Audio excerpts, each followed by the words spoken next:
Hello बच्चों।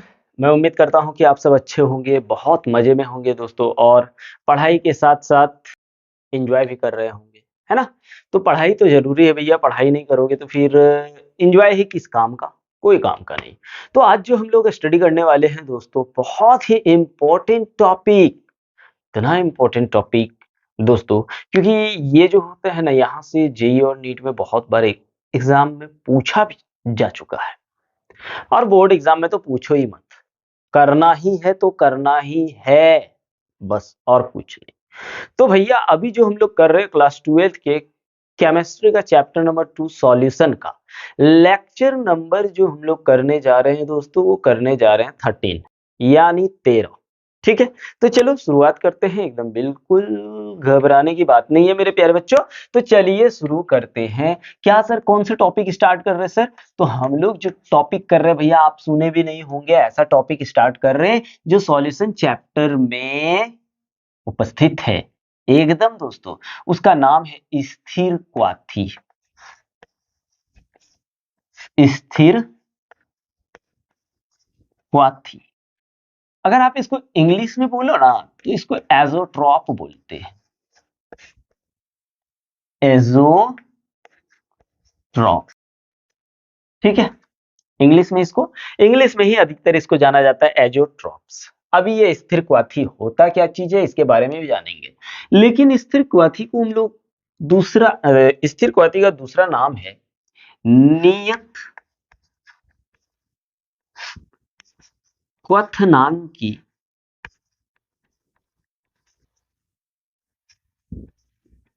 द्रव मिश्रण।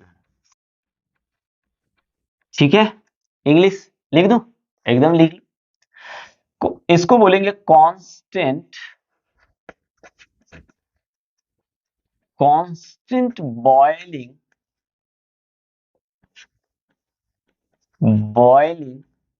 Liquid mixture. ठीक है भैया लोग, एकदम क्लियर है। तो छोटे छोटे प्यारे प्यारी सोना लोग, हम लोग कर रहे इस चीज को अभी कंप्लीट, है ना? अभी आपके दिमाग में चल रहा होगा ये क्या सर लिखा दिए हैं यार, समझ में कुछ नहीं आ रहा। तो दोस्तों स्थिर क्वाथी यानी एजोट्रॉप्स जो होता है ना, एक मिक्सचर होता है, एक मिश्रण होता है। लेकिन कैसा मिश्रण होता है? तो ये एक द्विअंगी विलयन होता है। आइए इसके बारे में थोड़ा सा डिस्कस करते हैं, उसके बाद चलते हैं। स्थिर क्वाथी जो होता है, अर्थात नियत क्वथनांकी द्रव मिश्रण जो होता है, ये क्या होता है दोस्तों? यह एक द्विअंगी विलयन बोलो या मिश्रण बोलो, विलयन होता है। क्या होता है? द्विअंगी विलयन होता है भैया। यानी इसमें अगर आप कहो तो इसमें आपका दो पार्ट होता है, दो पार्ट होता है। एक विलय होता है, कितना? एक एक, हाँ, एक विलय होता है और दूसरा एक विलायक होता है। एक विलय और दूसरा क्या होता है? वो भी एक ही विलायक होता है मेरे भाई, विलायक। ठीक है, एक विलय और एक विलायक। लेकिन याद रखना, विलय जो होगा ना आपका द्रव अवस्था में होना चाहिए, द्रव अवस्था में होना चाहिए। और साथ में भैया विलायक भी आपका किसमें होना चाहिए? द्रव अवस्था में होना चाहिए। किसमें होना चाहिए? द्रव अवस्था में होना चाहिए। और सबसे पहली बात तो ये स्थिर क्वाथी क्या है? एक द्विअंगी मिश्रण है, अर्थात विलयन है। क्योंकि विलयन भी एक प्रकार का मिश्रण ही होता है। किस प्रकार का मिश्रण होता है मेरे प्यारे बच्चों? वो समांगी मिश्रण होता है, इसलिए हमने यहाँ पे विलयन लिख दिया। तो ये क्या होता है? एक द्विअंगी विलयन होता है। इस चीज को एकदम क्लियरली याद रखना है। अब हम लोग दूसरा पॉइंट की बात अगर करें, ठीक है, तो इसके अवयवों को इसके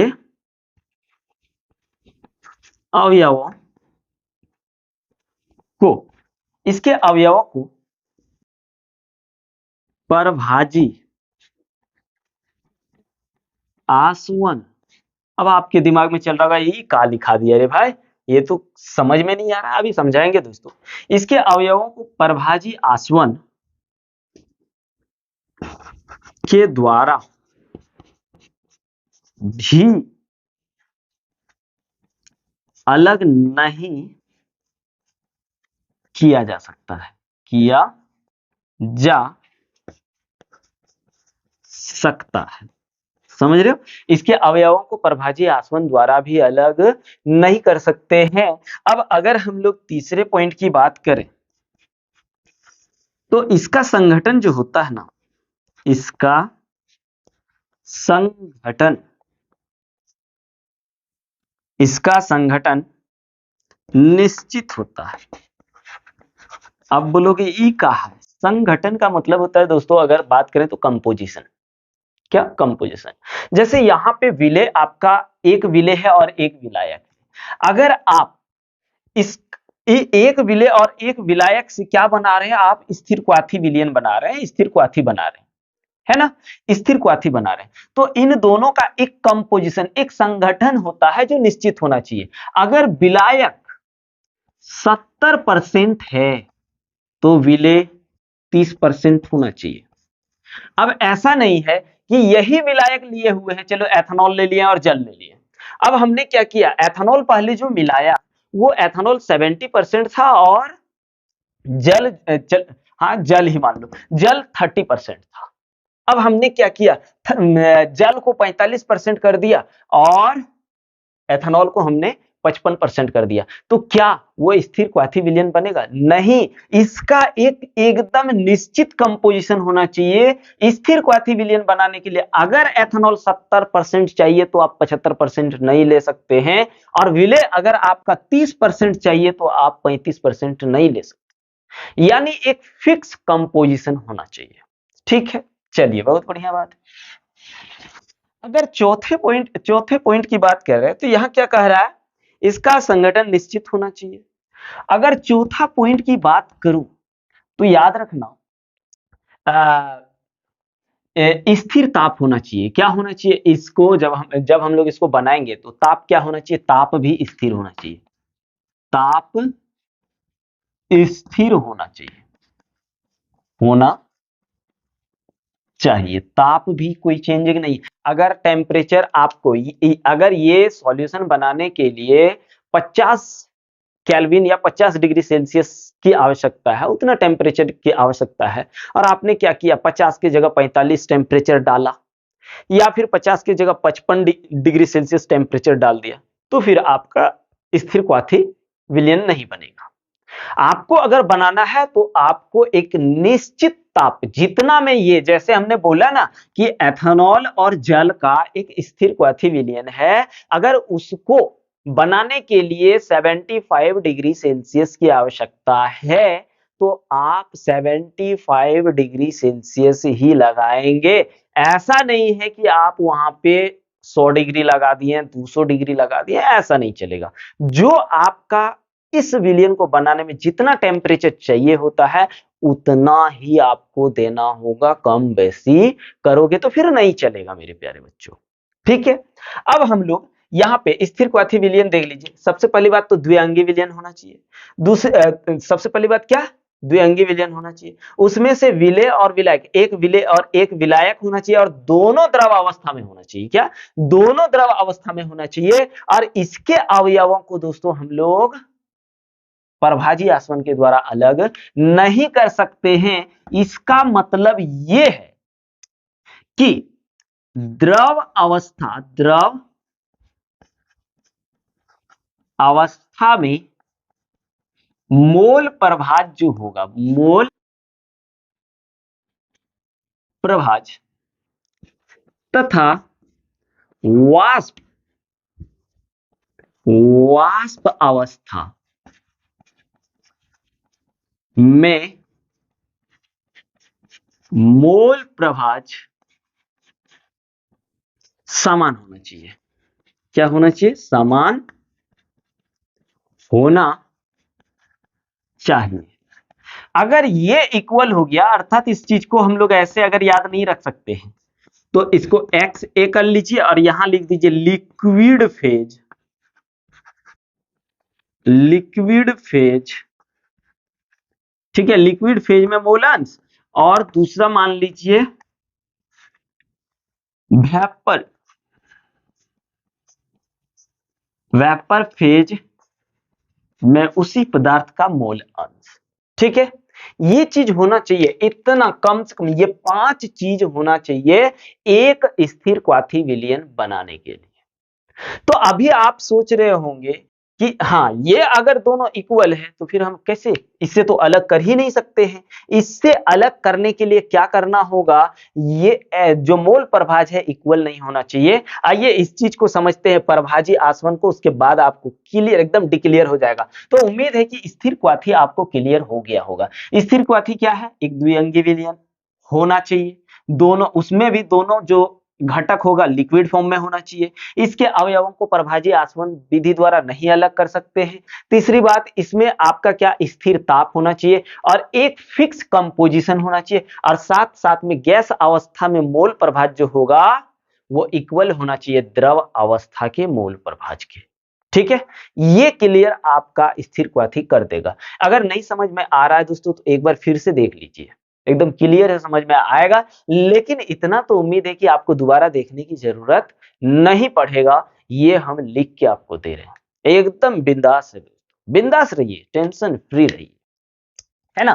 तो एकदम लग जाइए, जी जान से लग जाइए दोस्तों। इस जिंदगी में ना हर एक चीज के साथ कंप्रोमाइज करिए, हर एक चीज के साथ कंप्रोमाइज कर लीजिए, लेकिन दोस्तों अपने सपनों के साथ कंप्रोमाइज मत करिए। जिस दिन आप अपने सपनों के साथ कंप्रोमाइज कर गए ना, समझ लीजिए उस दिन आपने हार मान लिया।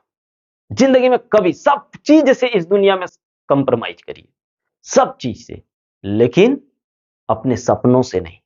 अगर भाई अपने सपनों से कर लिया ना तो फिर आपने हार मान लिया समझो। इसलिए हम लोगों को हार बिल्कुल नहीं मानना है दोस्तों, चाहे जो हो जाए, सपनों के साथ कंप्रोमाइज नहीं करेंगे चाहे जो हो जाए। तो चलिए इसका स्क्रीनशॉट लीजिए, फिर हम लोग देखते हैं स्थिर प्रभाजी आसवन को, उसके बाद देखते हैं स्थिर क्वाथी के टाइप को। चलिए इसका स्क्रीनशॉट ले लीजिए, अपन मिटाते हैं इसको। चलिए ले लिए भैया, अब हम लोग मिटा देते हैं इसको। आ जाओ, बिल्कुल नहीं घबराना है प्यारे बच्चों, घबराओगे तो कैसे चलेगा, एकदम नहीं चलेगा जी। चलिए अब हम लोग प्रभाजी आसवन को समझते हैं। प्रभाजी आसवन, इसको हम लोग बोलते हैं फ्रैक्शनल, फ्रैक्शनल डिस्टिलेशन, डिस्टिलेशन। ठीक है, आइए आप सबसे पहले क्या करिए, एक कंटेनर बनाइए, एक कंटेनर बना लिया। ये कंटेनर जो है ना प्यारे बच्चों, ये पूरी तरह से बंद होना चाहिए। ठीक है, आप यहां हम बंद नहीं किए, अब यहां से एक ट्यूब जोड़ेंगे, क्या, एक परखनली जोड़ेंगे। अब मान लीजिए यहां पे ये जो आपको दिख रहा है, दिख रहा है ना, ये आपका क्या है,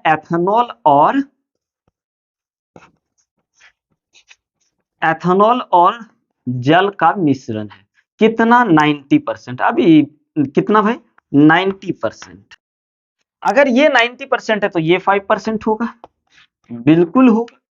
अब यहां पे एक चीज थोड़ा ध्यान रखिएगा, एथेनॉल जो होता है, अगर आप एथेनॉल की बात करें तो एथेनॉल का क्वथनांक कितना होता है। क्वथनांक का मतलब क्या होता है भाई, क्वथनांक का मतलब जब कोई चीज, अगर मान लीजिए हमने कोई वस्तु लिया है और उसको उबलाने के लिए 100 डिग्री सेल्सियस चाहिए या 100 केल्विन चाहिए, तो वो उस वस्तु का क्या है, क्वथनांक है। क्योंकि जब तक हम 100 डिग्री सेल्सियस या 100 केल्विन नहीं देंगे तब तक वो उबलेगा नहीं, तो वो उसका क्वथनांक हो गया।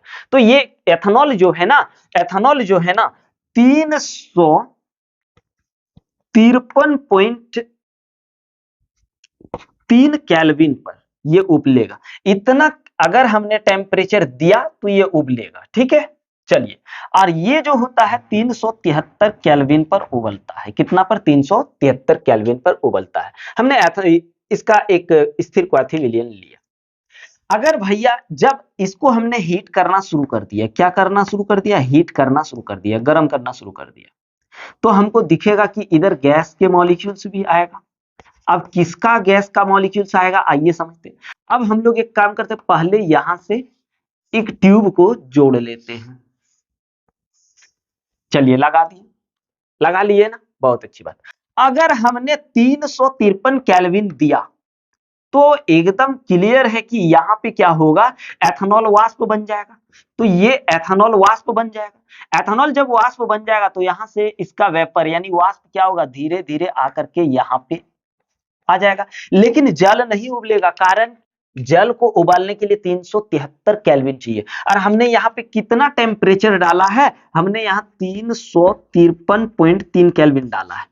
अगर आप इतना डाल रहे हो तो कौन उबलेगा, केवल एथेनॉल उबलेगा, जल तो उबलेगा नहीं, क्योंकि जल को उबालने के लिए कितना टेम्परेचर चाहिए, जल को उबालने के लिए 373 केल्विन चाहिए।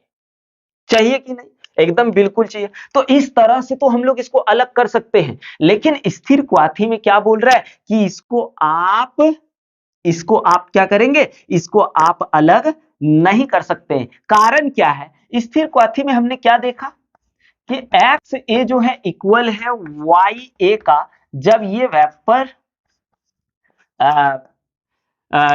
वेपर फेज में होगा और ये लिक्विड फेज में होगा। ठीक है, तो चलो ये है मेरा लिक्विड फेज, लिक्विड मतलब द्रवावस्था है, द्रवावस्था, बहुत अच्छा। और ये जो है मेरा वाष्प अवस्था, वाष्प अवस्था। तो याद रखना दोस्तों, प्रभाजी आसवन में मोल प्रभाज जो होता है, प्रभाजी आसवन में मोल प्रभाज, देखो यहां से हम तो अलग कर ले रहे हैं ना, एकदम इजीली अलग कर ले रहे हैं कि ये दोनों का मिक्सचर को अगर हम अलग करना चाहेंगे तो अगर हम 353.3 केल्विन तापमान दे देंगे तो हमको क्या मिल जाएगा, एथेनॉल अलग मिल जाएगा, जल यहां मिल जाएगा, मिलेगा कि नहीं। लेकिन प्रभाजी आसवन में क्या होता है कि एथेनॉल का ही अगर हम देखें मोल प्रभाज, तो याद रखना दोस्तों, लिक्विड फेज में, लिक्विड फेज में और C2H5OH कहां पे, वेपर फेज में, याद रखना इक्वल नहीं होता है। क्या, इक्वल नहीं होता है। और जब ये इक्वल नहीं होगा तो आराम से फिर इसको हम अलग कर सकते हैं। अगर इक्वल हो जाता, इक्वल हो जाता तो फिर हम अलग नहीं कर सकते।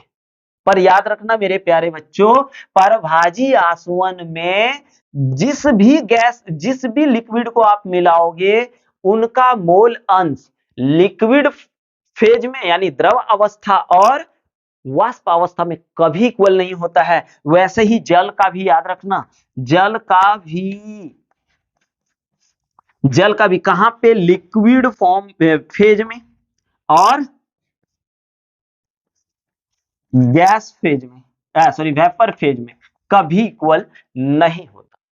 ये होता है भैया परभाजी आसवन। क्योंकि परभाजी आसवन से हम लोग अलग अलग टेम्परेचर के, अलग अलग टेम्परेचर के यौगिकों को अलग कर सकते हैं बस। लेकिन स्थिर क्वाथी में क्या कह रहा है कि लिक्विड फॉर्म में मोल प्रभाज जो है वेपर फेज में मोल प्रभाज के इक्वल है। और जब ये दोनों इक्वल हो गया तो आप कभी अलग नहीं कर सकते हैं, अलग बिल्कुल नहीं कर सकते परभाजी आसवन द्वारा। इस चीज को याद रखना मेरे प्यारे बच्चों।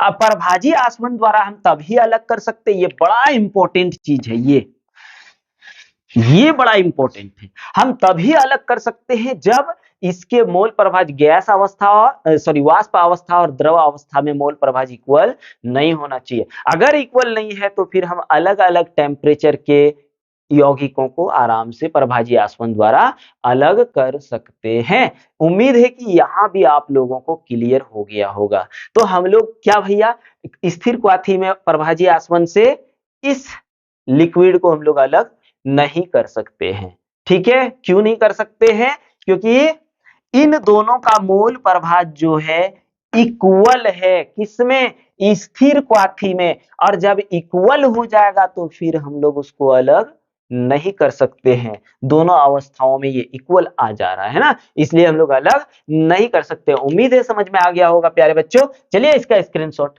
ले लीजिए, ले लिए। अब हम लोग मिटा देते हैं। बहुत अच्छा है तेरे सफर में, चांद तारे फूल शबनम, तुमसे अच्छा कौन है। किससे अच्छा भैया? दिमाग इधर उधर नहीं, इससे अच्छा। दिमाग इधर उधर बिल्कुल नहीं, अगर इधर उधर ले जा रहे हो तो फिर गड़बड़ी है ना। इससे अच्छा कोई नहीं। चलिए अब देखते हैं, स्थिर क्वाथी जो होता है वो दो प्रकार के होते हैं। कितने प्रकार के? दो प्रकार के होते हैं। एक होता है न्यूनतम, न्यूनतम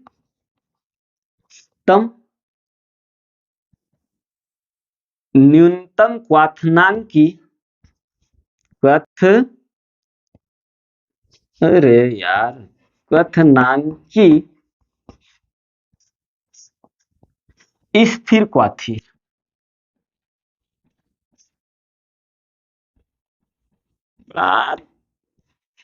टेंशन हो रहा है लिखने, इंग्लिश लिख लो इसका।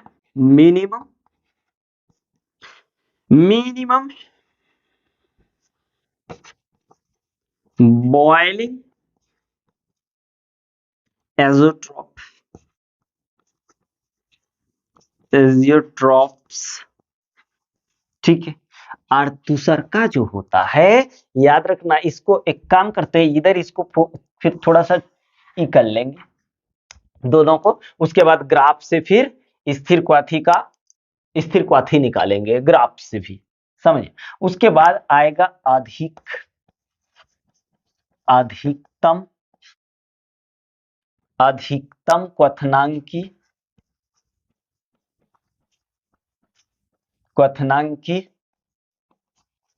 स्थिर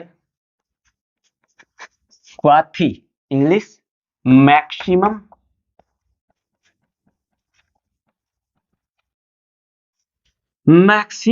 बॉइलिंग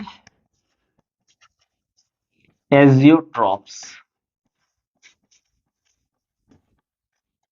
ठीक है, आओ समझ लेते हैं इसको बढ़िया से, उसके बाद आगे चलते हैं। पहली बात इसका याद रखना दोस्तों, राउल्ट के नियम से ये क्या होगा, धनात्मक विचलन प्रदर्शित करेगा। पहला नंबर, यह राउल्ट के नियम से धनात्मक विचलन प्रदर्शित करता है। यानी आप न्यूनतम क्वथनांकी स्थिर क्वाथी विलयन जो बनाएंगे दोस्तों, याद रखना, धनात्मक विचलन वाले जो एग्जाम्पल हमने बताया था धनात्मक विचलन के, इससे पहले वाला वीडियो में, अगर नहीं देखे हैं तो आप इस वीडियो के डिस्क्रिप्शन में जाइए, वहां पे आपको उसका लिंक मिल जाएगा, आराम से देख लीजिएगा। ठीक है। तो भैया जितने सारे विलयन राउल्ट के नियम से धनात्मक विचलन दर्शाता है, वो सब न्यूनतम स्थिर क्वाथी होता है, न्यूनतम क्वथनांकी स्थिर क्वाथी होता है। दूसरी बात याद रखना दोस्तों, अगर ये मान लीजिए धनात्मक विचलन को प्रदर्शित कर रहा है, तो इसका वाष्प दाब क्या होगा, ज्यादा होगा।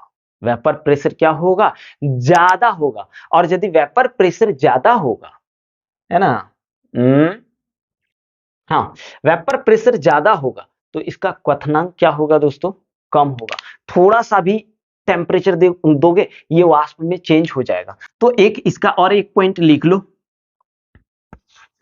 इसके वाष्प दाब क्या होगा, अधिकतम होगा, तथा क्वथनांक मतलब उबलने वाला टेम्परेचर, हाँ, बॉइलिंग पॉइंट, क्वथनांक कम होगा। ठीक है, क्वथनांक क्या होगा प्यारे बच्चों, कम होगा। अब इसका आइए देख लेते हैं, जस्ट इसका उल्टा ये है। अधिकतम क्वथनांकी स्थिर क्वाथी जो है, मैक्सिमम बॉइलिंग एजोट्रॉप्स जो है वो इसका उल्टा है। यानी ये जो इसका विलयन जो होगा किसका होगा, ऋणात्मक विचलन दर्शाने वाले विलयन इसका विलयन होगा। यानी अगर देखें तो इसका पहला नंबर जो होगा यह राउल के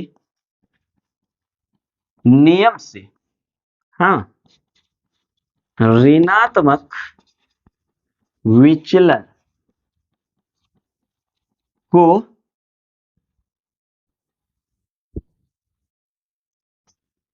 प्रदर्शित करता है। क्या करता है, प्रदर्शित करता है। इसमें जितना सारा विलयन आपका आएगा सब ऋणात्मक विचलन वाला आएगा, और इसमें जितना सारा विलयन आएगा किसमें, न्यूनतम क्वथनांकी स्थिर क्वाथी में धनात्मक विचलन वाला आएगा। उसके बाद हम लोग देखिए दूसरा जो होगा इसका वाष्प दाब कम होगा लेकिन क्वथनांक ज्यादा होगा, यानी ये पूरा बढ़िया से घुला हुआ होता है। ठीक है, लिखेंगे इसका वाष्प दाब कम जबकि क्वथनांक अधिक होगा, अधिक होगा। तो इस तरह के विलयन को क्या बोलेंगे, इस तरह के स्थिर क्वाथी विलयन को क्या बोलेंगे, अधिकतम क्वथनांकी स्थिर क्वाथी। ठीक है, चलिए स्क्रीनशॉट लीजिए फटाक से, उसके बाद इसका ग्राफ देखते हैं। एकदम तुरंत देखने वाले हैं प्यारे बच्चों, चलो ले लिए एकदम, चलिए बहुत अच्छे बहुत अच्छे बहुत अच्छा मेरे प्यारे बच्चों, आप लोग बड़ा अच्छा काम कर रहे हो। अगर अच्छा काम नहीं करोगे तो कैसे चलेगा, छोटे छोटे बच्चे सब। चलिए अब जो है हम लोग पहले देखने वाले हैं न्यूनतम स्थिर क्वाथी विलयन। तो न्यूनतम स्थिर क्वाथी विलयन का अगर हम एक एग्जांपल लेते हैं 95% C2H5OH एक्वस यानी जल विलयन।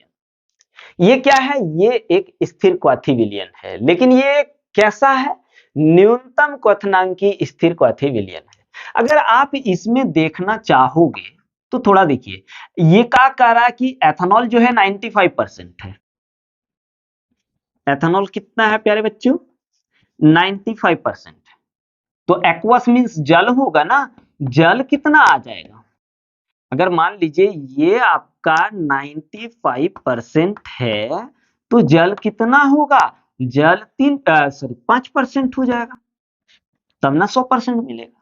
याद रखना इसका जो टेम्परेचर होता है क्वथनांक, इसका क्वथनांक जो होता है भैया 353.1 केल्विन होता है, जबकि इसका क्वथनांक ये कितना पर, जल कितना पर उबलता है, तो 373 केल्विन पर उबलता है। कितना पर उबलता है प्यारे बच्चों, 373 केल्विन पर उबलता है। ठीक है, कोई बात नहीं। अब हम लोग इसका ग्राफ बना लेते हैं,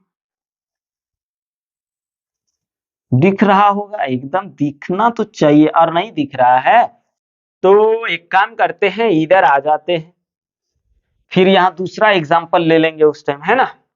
तो चलिए देखते हैं, इसी का देख रहे हैं ना, तीर का निशान दे दे रहे हैं तो फिर प्रॉब्लम हो जाएगा। चलिए हाँ, पहले हम लोग क्या देख रहे हैं, C2 मोल अंश और वाष्प दाब में हम लोग को देखना है कि सच में स्थिर क्वाथी विलयन जो होगा इसका वाष्प दाब मैक्सिमम होता है। देखते हैं C2H5OH0, तो आपका यहां पे वाटर क्या हो जाएगा, नो नो नो नो, ये अगर 1 है तो वाटर हो जाएगा आपका 0। इसका मतलब यहां वाटर है, ठीक है, और ये यहां कहीं पे है, ध्यान दीजिए। अभी एकदम क्लियर ग्राफ बना लोगे, पहले हमको ये लिखने दो। H2O यहां 1 होगा तो XCOH5, आप लोग राउल्ट लॉ तो पढ़े ही होंगे ना, मोल प्रभाज, तो एक यहां पे होगा, तो ये धनात्मक विचलन प्रदर्शित करेगा। तो ये तो चलो आदर्श विलयन का फिगर है, किसका, आदर्श विलयन का। तो ये कह रहा है क्या, ये कह रहा है भैया कि धनात्मक विचलन प्रदर्शित कर रहा है। कौन? न्यूनतम स्थिर क्वाथी विलयन, अभी बताए ना, धनात्मक विचलन। तो धनात्मक जब विचलन प्रदर्शित करेगा तो ये एक जगह पे थोड़ा हाईएस्ट हो जाएगा, ऊपर की ओर ग्राफ बनेगा ना। तो जहां पे आपका पीक पॉइंट दिख रहा है, शिखर बिंदु यहां दिख रहा है, दिख रहा है ना ये। तो अब देखो यहां पे 5% जल बात कर रहा है और 95% क्या, 95% आपका एथेनॉल। तो ये जो है ना, ये स्थिर क्वाथी वाष्प दाब है। क्या है? स्थिर क्वाथी वाष्प दाब है, दाब है। अब ये स्थिर क्वाथी वाष्प दाब जो देख रहे हैं हम, जो मेरा आदर्श आदर्श विलयन का वाष्प दाब था उससे ज्यादा है। ठीक है, कोई दिक्कत नहीं। अगर इसी का टेम्परेचर देखो, क्वथनांक, यानी क्वथनांक मींस टेम्परेचर ही ना, चलो इसको बना लो। ठीक है, यहां पे आ जाएगा XC2H5OH is equal to 1, XH2O is equal to 0, XC2H5OH is equal to 1 और यहाँ XH2O। देख भाई, अब यहां पे जिस तरह से वाष्प दाब लिए थे, यहां क्या होता था? P होता था कि नहीं? P not A, P not B। वैसे टेम्परेचर जो है यहां पे मान लीजिए आपका किसका, एथेनॉल का है। एथेनॉल का कितना? 353.1 है, जबकि जल का 373, मान के चलो यहां 373 इधर नंबरिंग किया हुआ है। ठीक है, चलो अब ये अगर आप चाहो तो मिला सकते हो, मिला दो। अब इसका एक पॉइंट आएगा जहां पे एक पीक पॉइंट सबसे कम पर आएगा। ये जो आपका पॉइंट दिखा, ये यहां पे इसका टेम्परेचर जो होगा वो होगा 300, एक नहीं है ये 3 है, 353.1 केल्विन में। ये किसका है ग्राफ? देखें तो इसका ग्राफ है। ठीक है, किसका ग्राफ है दोस्तों? इसका ग्राफ है। तो यही जो यहां पे जो मिक्सचर आपको दिख रहा है, सॉरी, ये मिक्सचर तो आपका स्थिर क्वाथी का है, लेकिन इसका कंपोजिशन एक फिक्स है कि वाटर 5% है तो एथेनॉल 95% है। तब अगर इस स्थिर क्वाथी विलयन का अगर आप क्वथनांक बिंदु निकालना चाहोगे कि ये दोनों मिलाएंगे कितना में उबलेगा, तो ये इतना डिग्री सेल्सियस लगाने पर ये उबलना शुरू हो जाएगा। ठीक है, इतना डिग्री सेल्सियस पर क्या होगा दोस्तों? ये उबलना शुरू हो जाएगा। लेकिन अगर अलग अलग उबालें तो ये इतना में उबलेगा, ये इतना में उबलेगा, जबकि दोनों का एक घोल बना दूं तो ये कितना में उबलना शुरू हो जाएगा? इतना 353.1 केल्विन में उबलना शुरू हो जाएगा। क्लियर हुआ? एकदम क्लियर हुआ होगा। चलिए और एक एग्जांपल करते हैं न्यूनतम क्वथनांक की स्थिर क्वाथी का, उसके बाद हम लोग देखेंगे। और नहीं तो एक काम करते हैं, आप लोग को एक एग्जांपल दे देते हैं, आप लोग उसको बना लीजिए। हम सब कुछ लिख दे रहे हैं, आप लोग उसको बना के कमेंट करिएगा कि सर हाँ बन गया। इस तरह अगर आप नहीं बना सकते बोलिए, वाष्प दाब ये दिखाएगा, ये टेम्परेचर दिखाएगा कि ये इस स्थिर क्वाथी विलयन का वाष्प दाब इतना है, जबकि इस स्थिर क्वाथी विलयन का तापमान इतना है। ठीक है, अब एक एग्जांपल ले लेते हैं। कितना ले लूं? ले लेते हैं 67% एथेनॉल प्लस 67, ये अगर 68, 67 नहीं 68, हाँ 67। तो अगर ये 67 33% आ जाएगा आपका कौन? एक क्लोरोफॉर्म, इसका ले लिए। ये तो आपको पता ही है 353.3 केल्विन होता है।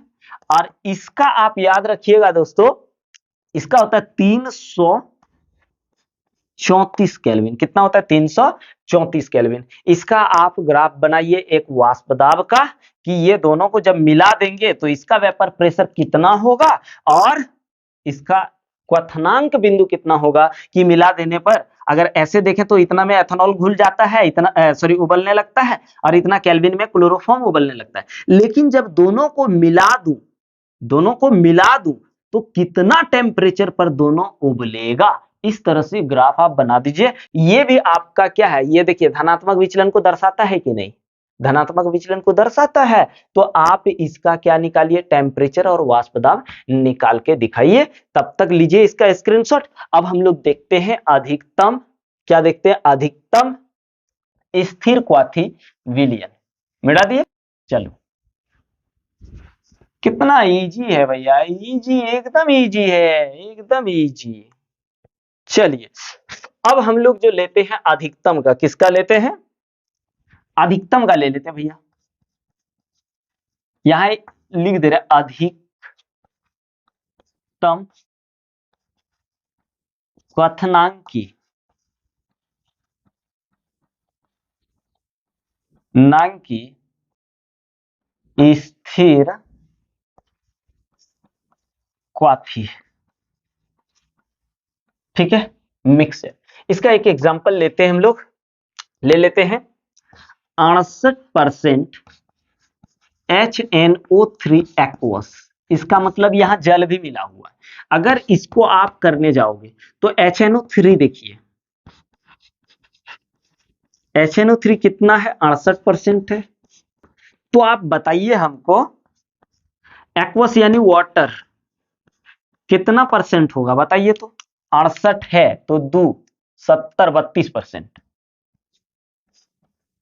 ठीक है। अब HNO3 जो होता है प्यारे बच्चों, HNO3 का क्वथनांक बिंदु होता है 359 केल्विन पर ये घुलने लगता है, और ये आपको पता है 373 केल्विन पर घुलता है, उबलने लगता है। लेकिन अगर ये दोनों का एक स्थिर क्वाथी विलयन बना दूं तो ये कितना में, तब इसका वाष्प दाब कितना होगा और कितना टेम्परेचर में ये घुलने वाला है, ठीक है, कितना टेम्परेचर में ये घुलने वाला है। तो चलिए पहले वाष्प दाब देख लेते हैं। हाँ, अब ए एक्स HNO3 कितना है, 68% है। वाटर कितना है, वाटर 32% है ना।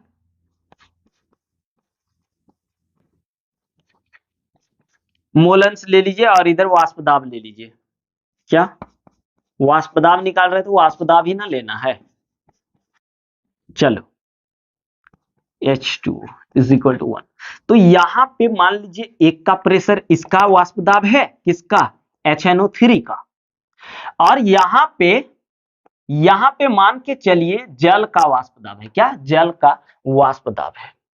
तो कह रहा है ये दोनों को मिलाने पर कितना वाष्प दाब आएगा। तो आप यहां सबसे पहले अधिकतम क्वथनांकी स्थिर क्वाथी विलयन जो होता है एक ऋणात्मक विचलन प्रदर्शित करने वाला होता है। तो आप इसको चलो यहां से यहां मिला दो, नहीं मिलाओगे तो भी चलेगा, हम मिला दे रहे ताकि आप लोग को समझ में आ जाएगा कि आदर्श विलयन का ये ग्राफ है। अब ये जो है एक ऐसा समय आएगा जहां पे एक एकदम नीचे पीक पर पहुंच जाएगा यहां पे। तो ये जो हुआ ना, इसका वाष्प दाब हुआ, क्या हुआ, ये वाष्प दाब। किसका वाष्प दाब हुआ दोस्तों, अधिकतम क्वथनांकी स्थिर क्वाथी का वाष्प दाब हुआ। लिख दो, लिख देते हैं यहां पे, चलो अधिकतम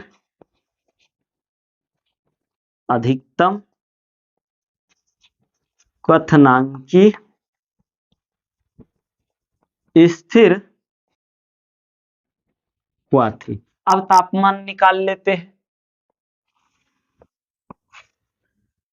तापमान क्या होगा, इसमें मैक्सिमम हो जाएगा, HNO3 1, H2O मोल प्रभाज कितना है, 0। यहाँ पे HNO3 का मोल प्रभाज कितना, 0, और जल का मोल प्रभाज कितना, 1, ठीक है। अब चलो, अब यहाँ पे देखिए इसका टेम्परेचर कितना है, 359, 359, ठीक है। ये क्या दिखा रहा है, टेम्परेचर दिखा रहा। और ये अगर देखूं यहां तो ये कितना दिखा रहा है, 373 केल्विन। ठीक है, तो एक ऐसा, इसको मिलाना चाहो एक बार, नहीं मिलाते, ये जाएगा एक ऐसा पॉइंट आएगा जहां पे इसका पीक पॉइंट आएगा। ये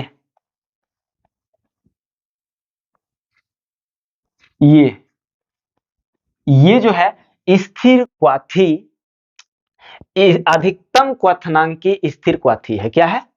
अधिकतम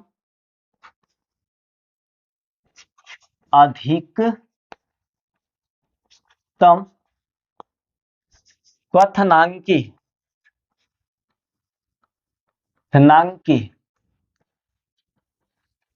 स्थिर क्वाथी का क्वथनांक। ठीक है, मतलब ये दोनों लिक्विड को जब मिला दिए तब इसका टेम्परेचर जो आया ये दोनों से ज्यादा आया। कितना? 394 केल्विन। कितना आएगा? 394 केल्विन आएगा। प्यारे बच्चों, इस तरह से हम लोग ग्राफ आराम से खींच सकते हैं। तो एक एग्जांपल आप लोग ले लीजिए, आप लोग कितना ले लेंगे? 20% HCl एक्वस। इसका मतलब हुआ कि 20% जो है वो HCl है और 20 तो 80% H2O कितना आएगा? 80% आएगा।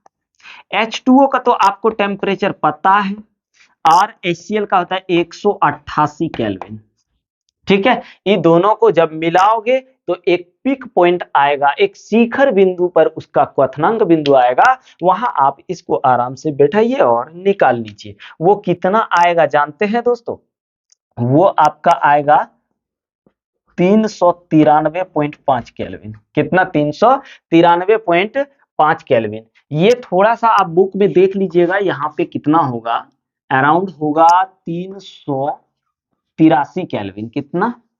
383 केल्विन हमने दे दिया था इसका वाला। ठीक है, यहाँ पे आप निकाल के आराम से दिखाइए, कोई टेंशन नहीं है, कोई जल्दीबाजी नहीं है, एकदम आराम से स्थिर क्वथी विलयन को करिए, उसका ग्राफ बनाइए, अपने आप समझ में आ जाएगा कि इस स्थिर क्वथी विलयन का तापमान कितना है और वाष्प दाब कितना है, आराम से निकल जाएगा। ठीक है प्यारे बच्चों, कोई दिक्कत नहीं है। तो चलिए भैया इसका स्क्रीनशॉट ले लीजिए। और ये दोनों जो क्वेश्चन दिए, एक हमने दिया निम्न एक दिया न्यूनतम क्वथनांकी स्थिर क्वाथी का एक एग्जाम्पल आप लोगों को दिया बनाने के लिए, और दूसरा जो हमने दिया अधिकतम क्वथनांकी स्थिर क्वाथी के लिए दूसरा हमने ये एग्जाम्पल दिया, ये विलयन दिया, इसको आप लोग बना के दिखाओगे। तो चलिए इसका स्क्रीनशॉट ले लीजिए। आज इतना ही करते हैं दोस्तों। अब हम लोग अगला वीडियो में करने वाले हैं अनुसंख्य गुण। क्या? अनुसंख्य गुण, कॉलिगेटिव प्रॉपर्टीज करने वाले हैं। उसके बाद देखिए एक बात बता दे रहे, अब जो है दोस्तों, अब हम लोगों का इस चैप्टर का लगभग 85% कंप्लीट हो चुका है। अब जो बचा है 15% वो है कॉलिगेटिव प्रॉपर्टीज यानी अनुसंख्य गुण, और दूसरा जो बचा है दोस्तों वन टॉप सिद्धांत। ये दो टॉपिक बचा है, इन दोनों टॉपिक को हम लोग कवर करेंगे, उसके साथ साथ में न्यूमेरिकल्स भी करते चलेंगे। दोस्तों आप लोगों को वादा करते आप लोगों से कि 2025 नीट और जेई एग्जाम तक कंप्लीट कराएंगे और बोर्ड एग्जाम भी आप लोग आराम से दोगे, ये विश्वास करिए दोस्तों। एकदम भरोसे पे ही दुनिया टिका हुआ है, बिना भरोसे के कोई चीज नहीं होता है मेरे भाई, याद रखना। अगर आप भरोसा हम पे कर सकते हैं तो मेरे साथ जुड़ जाइए, और नहीं कर सकते तो क्या बोले भैया, अगर कर सकते तो जुड़िए, कोई दिक्कत नहीं है, आपको कंप्लीट करा के देंगे। ठीक है, और बोर्ड एग्जाम में दोस्तों 95+ % करा के देंगे। बस मेरे साथ जुड़िए और दोस्तों को भी जुड़ने को बोलिए और दोस्तों को शेयर भी कीजिए। चलिए भैया इसका स्क्रीनशॉट ले लीजिए।